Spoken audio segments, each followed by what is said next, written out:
Larva's YouTube channel. Hey everyone, my name is Lardwad. Welcome to my YouTube channel. I just wanted to make a quick video real quick, commenting on something actually kind of topical going on currently in the Old School Runescape community, and that is the issue of the Duel Arena has recently come. It's always been known that the Duel Arena, sometimes jokingly called the Sand Casino, has been somewhat of a problem in the Old School Runescape community.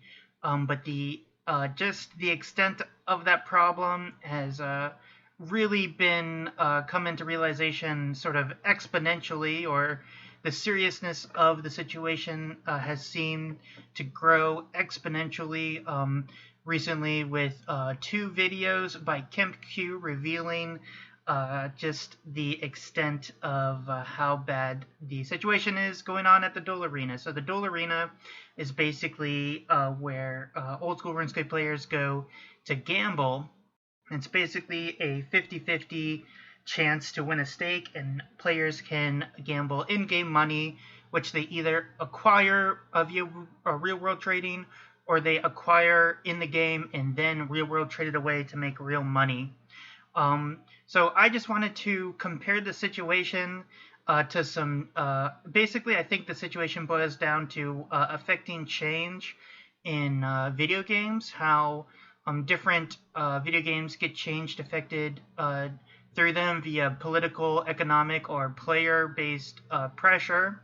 I want to talk about three specific cases of video game change that have happened in 2020, and then a fourth case that is related to RuneScape situation, but I'm not going to necessarily talk very much specifically about that case. So with all that said, let's go ahead and get started.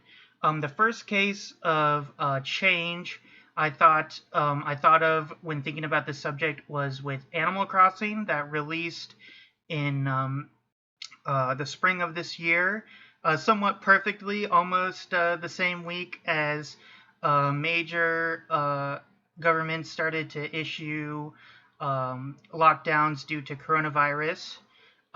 So it was in a very kind of strange, peculiar situation in culture, because you had not only was it a high quality game that a lot of people were looking forward to, but suddenly a lot of people had a lot more time to play on it.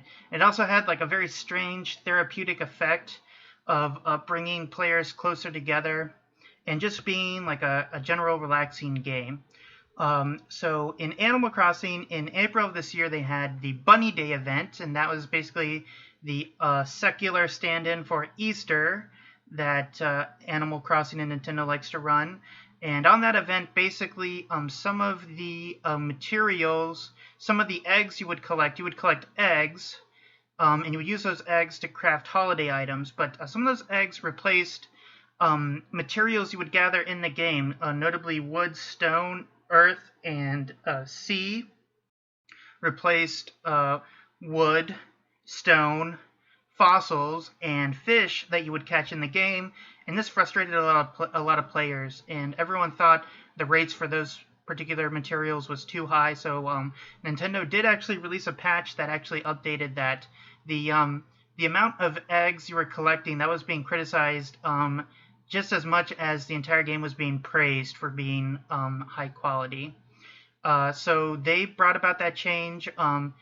Maybe because the developers themselves realized that the amount of materials being released in the game was too much, but there was also a massive amount of player criticism, lots of memes, lots of people joking about it. So between those two things, they actually changed that. This next example is actually my favorite, but I'm just going chronologically, so I'm putting it second. But if I wasn't going chronologically, I'd either put it first or last, because it's actually my favorite. So in Magic the Gathering, recently players have become disillusioned with the game for two major reasons. One of them is the fact that the power creep has become absolutely incredible. In the past calendar year, every single set has seen cards, specific cards released that are just way too powerful and need to be banned right away. even within a month or two of their printing. And it's bannings are definitely not new to Magic. They've been happening all throughout Magic's 25 plus years of existence.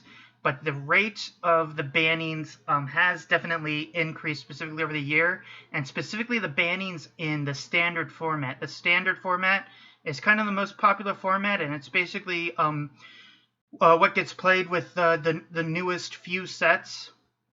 It's supposed to be kind of a stepping stone for beginners and kind of intermediate players. Also, obviously, though, hardcore players and professional players play standard as well. But specifically, some really high value cards have just been way too powerful, and they've been banned in standard and modern. Another thing that players are upset about is Secret Lair. There's like specific collections that are being released, but specifically a set of Secret Lair cards that was released in promotion with the Walking Dead television series. So basically they're these brand new cards. I believe the plan is that these cards will be released in normal sets eventually, but they're first being released as promotional Walking Dead cards. And players think that's kind of strange and has them disillusioned. So both those things have players upset with the state of Magic the Gathering, the playing card game. And Saffron Olive, lessly known as Seth, or better known as Saffron Olive from mtggoldfish.com, wrote a really, what I thought was a great article about the situation there. And his basic thing was, listen, if you want to tell Wizards, the company that makes Magic the Gathering, that you're not happy with the product, the number one thing you have to do is stop buying the product. Like, you can complain and, you can say you're going to protest and whatever, but the number one thing to do is just stop, buying the product. It's just to put, like, the economic pressure on them on, like, an individual level based from player to player. And then he seemed kind of, I don't know if jaded is exactly the right term, but he was basically saying you just gotta, if you want Wizards to change the product, to increase the quality of the product, you need to stop spending money on the product. But you're not going to stop spending money on the product, and neither am I, because I don't mind. And that's great, and that's fine and all, but that was basically what he thought of it. Really great article. I'm going to link it in the description. The last situation of change or circumstance of change is actually a lot more recent. Happened even just a few days ago. There's a Minecraft YouTuber. You'll see it on the video. I don't remember his name right now, but he's got great videos about this Anarchy server. I guess it's the oldest Anarchy server in the existence of Minecraft. He says at the start of all of his videos, but there's this old Anarchy Minecraft server called 2B2D, and he's basically releases histories and descriptions of the shenanigans that go on that Anarchy server. And his most recent video, just posted this past week, is about a big name YouTuber, Mr. Beast. Apparently wanted to make a video about it, but the attention that would bring to the server is highly unwanted by the players of the server. So basically, the players of the server griefed Mr. Beast and his production crew out of interest into making a video about 2B2T. So basically, they affected change by kind of like in-game mechanics. They said they like locked down Mr. Beast and his crew, and they PvP'd them, they killed them. In game they killed them, not in real life. But they PvP'd them, they griefed them, and they actually kind of sabotaged their own server a little bit, because they built, they commissioned, or they built these structures that actually lagged the game to a point of crashing people out of it. And they even had to install hacks within their own, I guess, clients or whatever, that would stop them from being affected by the creations they made. That's like an incredibly toxic way to affect change in a game, but I mean, it worked, and that's what they did. 2B2T being an Anarchy server, like I guess a PvP to the extreme Minecraft server, That's just kind of what flies there. So I'm definitely not saying that's what Old School RuneScape players should do, but that's what's happened in that case. So now on to specifically RuneScape's case, what's going on for them. So specifically for Old School RuneScape, the game is very much driven by the community. There are some changes that are brought up on the game, not and the community doesn't get consideration in them, but probably 90 to 95% of changes in the game are polled directly to the community and have to pass the poll. I think it's a 70% rate. They have to pass a vote of yes by 70% or more of actual in-game players, and the votes actually take place literally in the game. So that is actually a really cool, really unique mechanic. I don't know if other games have that, but that's actually the current driving force of in-game change is actually community-based. Another thing RuneScape has going on is there does seem to be a pretty good amount of communication directly between developers and the community of players. They communicate a lot to players with weekly updates, weekly blog posts, weekly streams and videos. And then players are actually able to reach out directly to the moderators of the game and the developers of the game. This is both a good thing and a bad thing, because if you get lucky, you can reach out to the team very efficiently and get direct communication with them.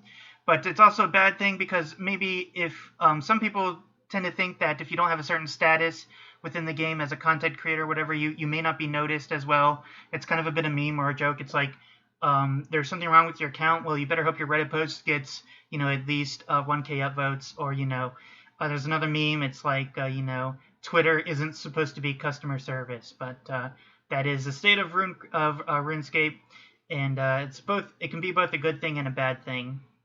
But specifically, aside that from RuneScape, the way I see it, there's kind of two different real-world pressures that they could face.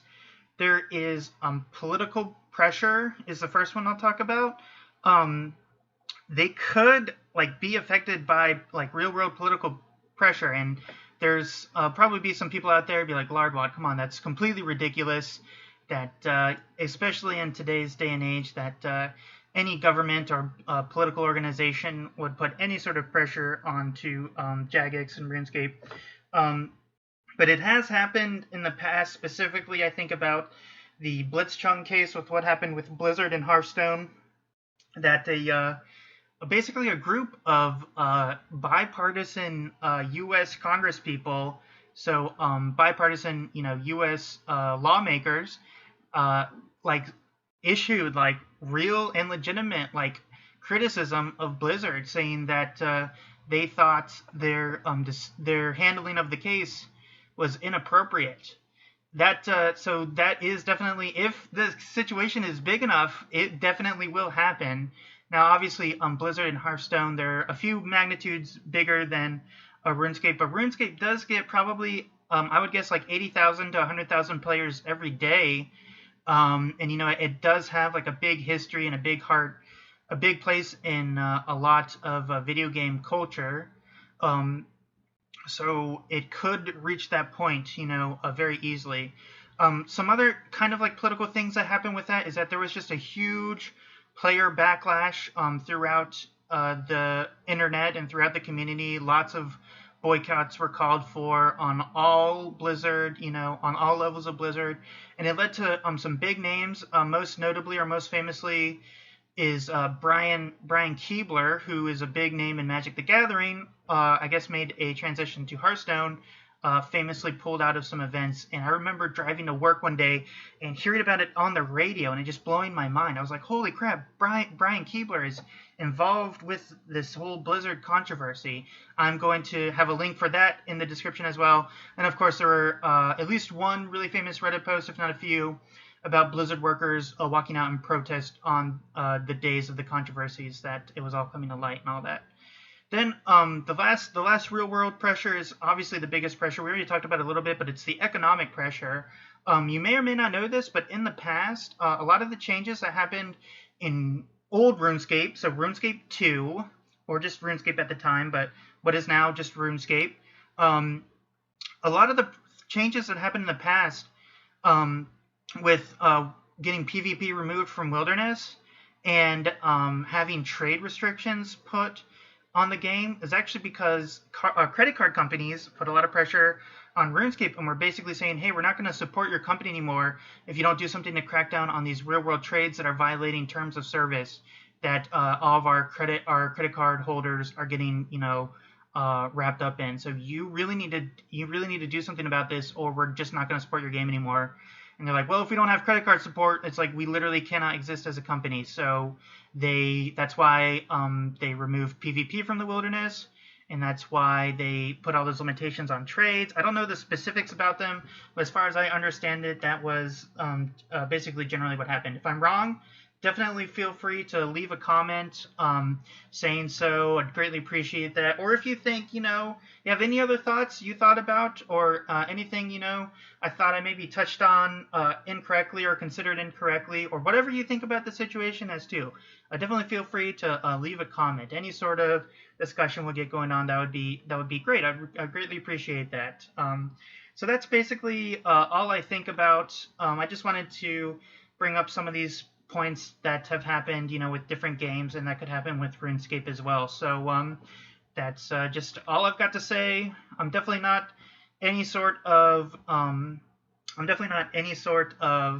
professional on the matter, but I'm obviously been a big fan of video games my entire life.